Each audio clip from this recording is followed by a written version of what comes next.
नमस्कार। आज हम बात कर रहे हैं ईरान इराक युद्ध की। हमारे पास इससे जुड़े कुछ अहम स्रोत हैं। ये एक भयानक लड़ाई थी, आप जानते हैं, करीब 8 साल चली थी। हाँ, बिल्कुल। और आज हम कोशिश करेंगे कि इसकी जो ज़रूरी बातें हैं, उन्हें समझें। हाँ, मतलब ये क्यों शुरू हुई, कैसे लड़ी गई और आज भी इसके असर क्यों महसूस होते हैं। तो हम इस पर एक गहरी नज़र डालेंगे। सही है, और ये सिर्फ तारीखों की बात नहीं होगी। हम देखेंगे कि इस युद्ध ने असल में दोनों देशों को और पूरे इलाके को कैसे बदला। हमारे पास जो जानकारी है, वो एक तरह से इस मुश्किल लड़ाई का निचोड़ है। तो चलिए शुरू करते हैं। तारीख थी 22 सितंबर 1980।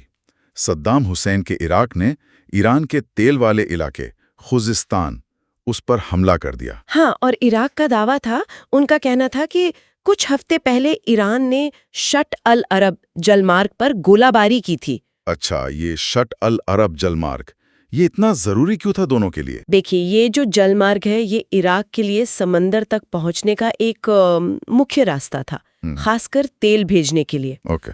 तो इस पर कंट्रोल को लेकर हमेशा से दोनों देशों में तनाव रहा है। इराक ने शायद सोचा कि ईरान में क्रांति के बाद जो उथल-पुथल मची है, हाँ, वो अस्थिरता। उसका फायदा उठाकर इसे पूरी तरह अपने कब्जे में ले लें। लेकिन हुआ उल्टा। ईरान ने जल्दी ही पलटवार किया। बिल्कुल।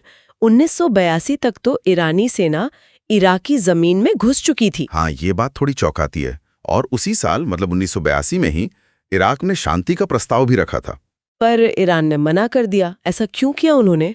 देखिए, जो सूत्र बताते हैं उसके हिसाब से ईरान और खासकर आयतुल्ला खुमैनी वो सद्दाम हुसैन को सजा देना चाहते थे और शायद इराक में भी एक इस्लामिक क्रांति लाना चाहते थे। उन्हें लगा कि वो जीत सकते हैं। हाँ, शायद यही सोचा होगा। लेकिन इस इनकार ने युद्ध को मतलब सालों लंबा खींच दिया और तबाही कई गुना बढ़ गई। और यहीं से वो भयानक दौर शुरू हुआ जिसका जिक्र मिलता है खाइयों वाली लड़ाई, वो ट्रेंच वॉरफेयर। बिल्कुल, जैसे पहले विश्व युद्ध में हुआ था।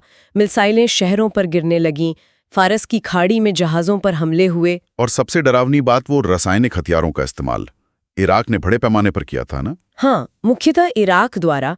और इंसानी जान की तो जैसे कोई कीमत ही नहीं बची थी। दोनों तरफ से मानव लहर हमले हुए। मानव लहर हमले, इसका क्या मतलब था? ठीक ठीक।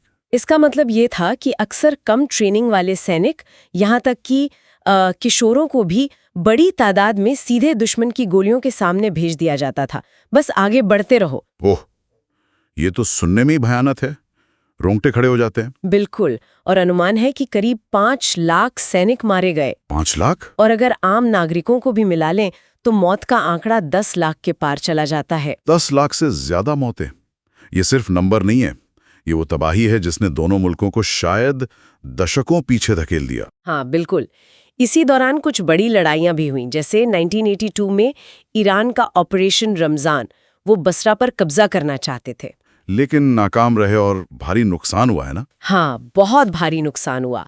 फिर 1986 में अल-फाव प्रायद्वीप पर ईरान ने कब्जा कर लिया। वो एक रणनीतिक जीत थी उनकी। अच्छा, उससे इराक की खाड़ी तक पहुंच मुश्किल हो गई थी कुछ वक्त के लिए। हाँ, कुछ समय के लिए। लेकिन देखिए, 8 साल की इस खूनी लड़ाई के बाद आखिर हुआ क्या? कोई नतीजा निकला? लगता तो नहीं है। सही कहा, कोई नतीजा नहीं निकला। दोनों देश बुरी तरह थक चुके थे, अर्थव्यवस्थाएं बिल्कुल तबाह हो चुकी थी और जंग के मैदान में कोई किसी को हरा नहीं पा रहा था। एक तरह का गतिरोध था। तो फिर आखिरकार थक हार कर दोनों ने संयुक्त राष्ट्र सुरक्षा परिषद का प्रस्ताव 598 मान लिया। जो मुख्य लड़ाई थी वो 20 अगस्त 1988 को रुक गई। लेकिन औपचारिक शांति समझौता बाद में हुआ। हाँ, वो 1990 में हुआ। तो कोई जीता नहीं, पर हारा कौन? शायद दोनों ही देश हारे। इराक अपने कब्जे वाले इलाके नहीं रख पाया और ईरान सद्दाम को नहीं हटा पाया। पर 10 लाख जानें चली गईं, शहर बर्बाद हो गए। और क्या असर पड़े इसके? असर बहुत गहरे थे और लंबे समय तक रहे। देखिए, ईरान में इस युद्ध ने कट्टरपंथियों को और खासकर रेवोल्यूशनरी गार्ड कॉर्प्स यानी IRGC। हाँ, IRGC तो आज भी बहुत ताकतवर है ईरान में। बिल्कुल, उन्हें बेहद मजबूत कर दिया।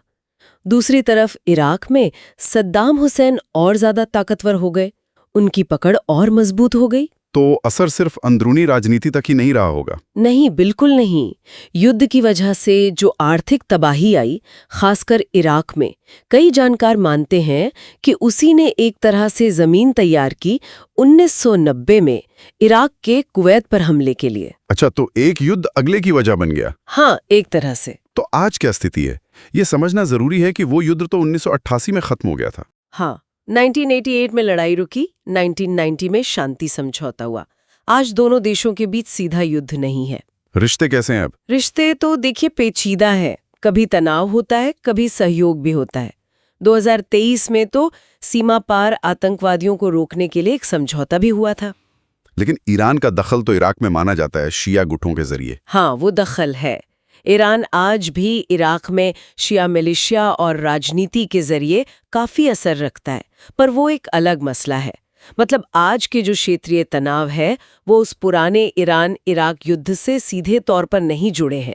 तो कुल मिलाकर एक ऐसा युद्ध जो 8 साल चला, नतीजा कुछ नहीं निकला, 10 लाख से ज्यादा जाने गईं, और जिसने दोनों देशों की अंदरूनी सियासत और भविष्य के क्षेत्रीय समीकरणों को हमेशा के लिए बदल दिया। बिल्कुल सही कहा।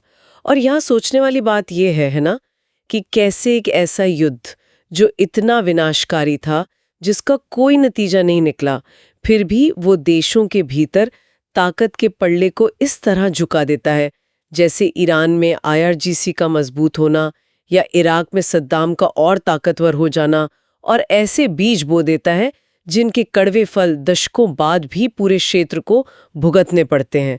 इस